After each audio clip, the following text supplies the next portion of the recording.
Hello friends. एकदम छोटा सा टॉपिक है एक्स्ट्रा एम्ब्रियोनिक मेम्ब्रेन, लेकिन अब तक यह एग्जाम से में 7 से 8 बार पूछा जा चुका है।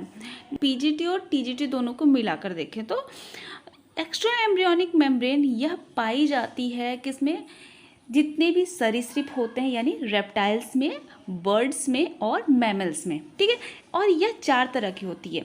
इसका मुख्य काम जो होता है वह होता है जो एम्ब्रियो का डेवलपमेंट हो रहा है उसको पोषण प्रदान करना, उसको नम बनाए रखना, गैसियस एक्सचेंज का काम, और साथ ही जो भी मेटाबॉलिक एक्सक्रीशन हो रहा है उसे बाहर निकालने का काम तो करती हैं। तो एक्स्ट्रा एम्ब्रियोनिक मेम्ब्रेन अपने काम के अनुसार 4 तरह के से होती है। चलिए हम आपको दिखाते हैं कौन कौन सी होती है। सबसे पहली बात तो ये पाई किस में जाती है, रेप्टाइल्स में, बर्ड्स में और मैमल्स में। ठीक है, 4 एक्स्ट्रा एम्ब्रियोनिक मेम्ब्रेन्स होती हैं और ये बनती कब है, गैस्ट्रुलेशन के टाइम पे बनती हैं। सबसे पहली होती है यॉर्क सैक मेम्ब्रेन, और हम जानते भी होते हैं कि जो यॉर्क होता है इसी के आधार पर हमने बांटा कि कितने तरह के एग होते हैं। ठीक है, एग के जो प्रकार होते हैं, उसके बाद क्लीवेज किस तरह का होगा यह भी हमने बांटा था यॉर्क के आधार पे, हम आपको पढ़ा चुके हैं पहले भी। तो यॉर्क एक बहुत ही इंपॉर्टेंट रोल प्ले करता है किसमें, जब यह एम्ब्रियो को फूड प्रोवाइड कर रहा होता है या न्यूट्रिशन प्रोवाइड करने का। अब जैसे कि अगर हम बात करें किसी भी रेप्टाइल्स की या बर्ड्स की, तो इनके हम जानते हैं ना कि इनके जो एग होते हैं शरीर से बाहर आ जाते हैं और शरीर के बाहर इनका डेवलपमेंट हो रहा होता है। तो ऐसे में इनमें इतना यॉर्क होना चाहिए कि पूरा डेवलपमेंट हो सके, जो एम्ब्रियो है वह एम्ब्रियो चेंज हो सके, एक बच्चे के फॉर्म में चेंज हो सके। तो इसमें इतना सारा एम्ब्रियो चाहिए, मतलब यॉर्क चाहिए होता है। अगर यॉर्क की कमी हो जाए तो डेवलपमेंट नहीं हो पाएगा। तो इसमें यॉर्क सैक का जो होता है बहुत बड़ा इंपॉर्टेंट रोल होता है। अब लेकिन जैसे ही हम बात करें अगर मैमल्स की, तो मैमल्स कैसे होते हैं, इनमें जो डेवलपमेंट हो रहा है एम्ब्रियो का, और एग से लेकर मतलब जाइगोट बना, उसके बाद क्लीवेज हुआ, डेवलपमेंट हुआ, डेवलपमेंट के बाद जो बेबी बॉर्न हो रहा है तब तक उसको पूरा डेवलपमेंट उसको मदर से, प्लेसेंटा से मिल रहा है। ठीक है, अपरा से मिलता जा रहा है सब कुछ। तो इस तरह से वहाँ पर यॉर्क बहुत ही कम हो जाता है, इसीलिए उसको क्या कहते हैं, माइक्रोलेसिथल या एलेसिथल कहते हैं। तो यहाँ पर जो यॉर्क सैक होता है इसी के अकॉर्डिंग पाया भी जाता है। सबसे पहला जो डेवलपमेंट होता है वह यॉर्क सैक मेम्ब्रेन का डेवलपमेंट होता है, क्योंकि इससे न्यूट्रिशन मिलने वाला होता है। ठीक है, तो सबसे पहले किसकी जरूरत है, न्यूट्रिशन की, इसलिए सबसे पहले डेवलपमेंट किसका होगा, यॉर्क सैक मेम्ब्रेन का होगा। उसके बाद दूसरा जो डेवलपमेंट होता है इसी यॉर्क सैक से डेवलपमेंट होता है एमनियन का, और यॉर्क सैक का जो डेवलपमेंट है वह होता है एंडोडर्म से। जो एम्ब्रियो होता है, एम्ब्रियो के एंडोडर्म से यॉर्क सैक मेम्ब्रेन का डेवलपमेंट होता है।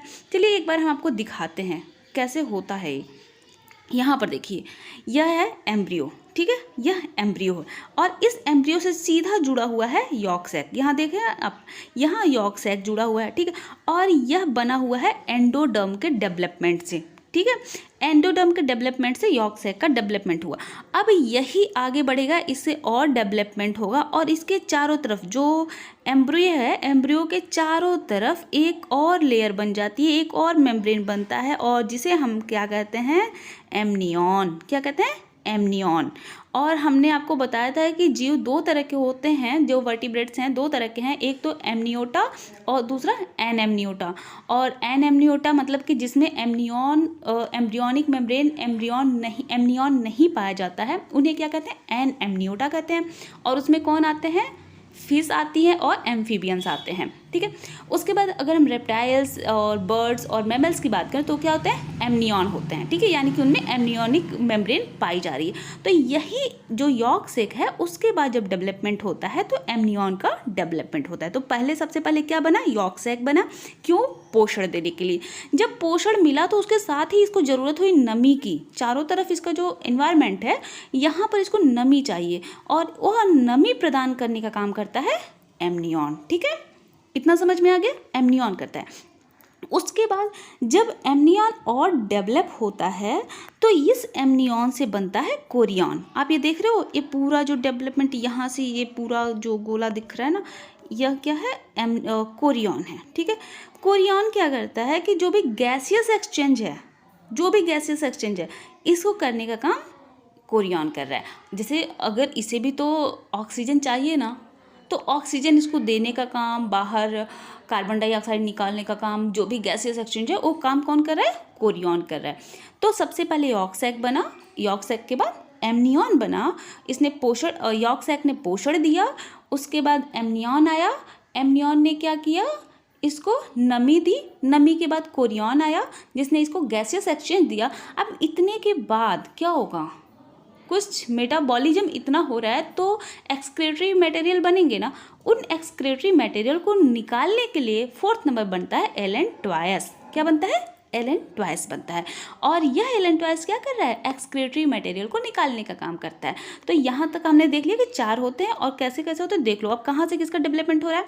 यॉर्क सैक मेम्ब्रेन का डेवलपमेंट किससे होता है? एंडोडर्म से हो रहा है और ये काम क्या कर रहा है? न्यूट्रिशन का। उसके बाद एमनियन, एमनियन का डेवलपमेंट एक्टोडर्म से हो रहा है और काम क्या कर रहा है? उसको फ्लूइड यानी कि जो उसमें नमी बनाए रखने का, यहाँ से ये फ्लूइड प्रोवाइड करता है और यह फ्लूइड क्या करता है? नमी बनाए का काम करता है। एमनियोनिक फ्लूइड से करते हैं। उसके बाद आता है कोरियन। कोरियन बनता है एक्टोडर्म और मीजोडर्म से। किसके एक्टोडर्म मीजोडर्म से? जो एमनियन का डेवलपमेंट हो गया एक्टोडर्म से तो उसका और विस्तार हुआ और उसी विस्तार से एक्टोडर्म और मीजोडर्म के मिलने से क्या बना? कोरियन बना। और यह काम क्या कर रहा है? गैसियस एक्सचेंज का। उसके बाद चौथा होता है एलेंटोइस और एलेंटोइस किससे बना है? एंडोडर्म से बना है और ये काम क्या कर रहा है? एक्सक्रीशन का। तो इतना छोटा सा एकदम टॉपिक था लेकिन इतनी बार ये एग्जाम्स में आ चुका है कि मैंने सोचा कि आपको मैं इसको ज़रूर बताऊं। तो चलिए, अगर वीडियो पसंद आई हो तो आप मुझे कमेंट बॉक्स में बताना। Thank you for watching my video.